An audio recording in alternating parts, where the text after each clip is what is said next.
বিচার চাই আমরা কেমন করে পারলো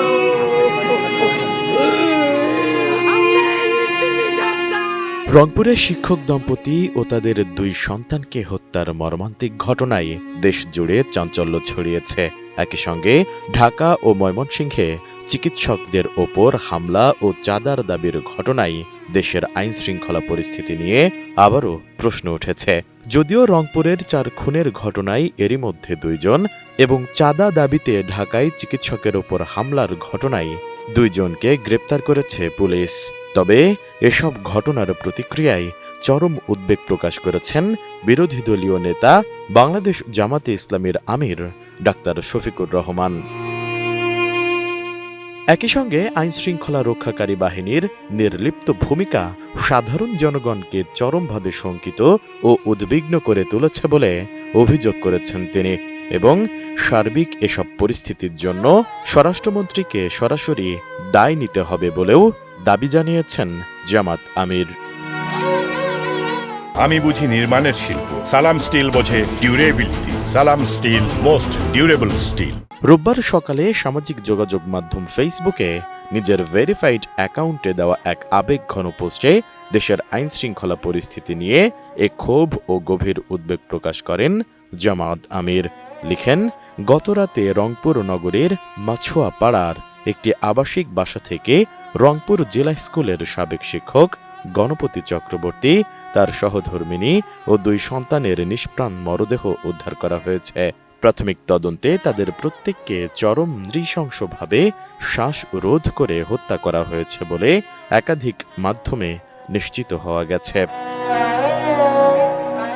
পোস্টে তিনি আরও উল্লেখ করেন, রংপুরে মর্মান্তিকভাবে নিহতরা হলেন জেলা স্কুলের সাবেক শিক্ষক গণপতি চক্রবর্তী, তার স্ত্রী প্রীতিলতা চক্রবর্তী, তাদের ছেলে প্রিয়ম চক্রবর্তী এবং মেয়ে আগামী চক্রবর্তী।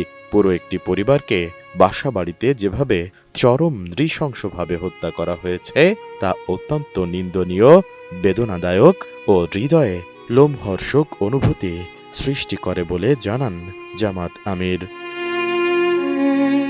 সম্প্রতি দেশের সমাজ জুড়ে বৃদ্ধি পাওয়া অপরাধ নিয়ে ডাক্তার শফিকুর রহমান লিখেন, বর্তমানে দেশে সামাজিক অপরাধ একের পর এক খুন খারাপি ও সন্ত্রাসী কর্মকাণ্ড অত্যন্ত মারাত্মক আকার ধারণ করেছে। সম্প্রতি রাজধানী ঢাকায় একজন কর্মরত চিকিৎসকের কাছে ডলারে মোটা অঙ্কের চাঁদা দাবি করা হয় এবং পরবর্তীতে সুযোগ বুঝে তার উপর নারকীয় হামলা চালিয়ে তাকে মারাত্মকভাবে আহত করা হয়েছে। অপরদিকে ময়মনসিংহেও একইভাবে একজন পেশাদার পশু চিকিৎসকের কাছে মোটা অঙ্কের চাঁদা দাবি করে বর্বর হামলা চালানো হয়েছে। আর সবশেষ রংপুরে 4 জনের এই অত্যন্ত মর্মান্তিক ও হৃদয় বিদারক ঘটনাটি ঘটল।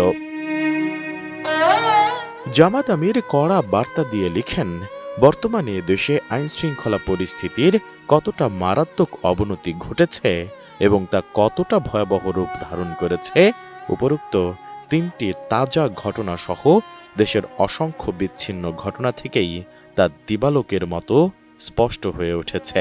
তিনি বলেন, পুরো দেশের জনগণ আজ গভীর উদ্বিগ্ন। সাধারণ মানুষ এই পরিস্থিতি থেকে অতি দ্রুত স্থায়ী সুরাহা চায়। একই সঙ্গে স্বরাষ্ট্রমন্ত্রীকে পুরো বিষয়ে দায় নিতে হবে জানিয়ে জামাত আমির পোস্টে লিখেন, বর্তমান পরিস্থিতিতে আইনশৃঙ্খলা রক্ষাকারী বাহিনীর নির্লিপ্ত ও দায়িত্বজ্ঞানহীন ভূমিকা দেশের কোটি জনগণকে চরমভাবে শঙ্কিত করে তুলেছে। পোস্টে আফসোস প্রকাশ করে জামাত আমির ডাক্তার শফিকুর রহমান বলেন, দেশে একের পর এক মারাত্মক অপরাধ সংগঠিত হয়ে চলেছে, অথচ ভুক্তভোগীরা সময়মতো সঠিক বিচার পাচ্ছেন না। দেশের আদালতে বিচারের দীর্ঘসূত্রিতাও সাধারণ জনগণকে দারুণভাবে হতাশ করে তুলেছে।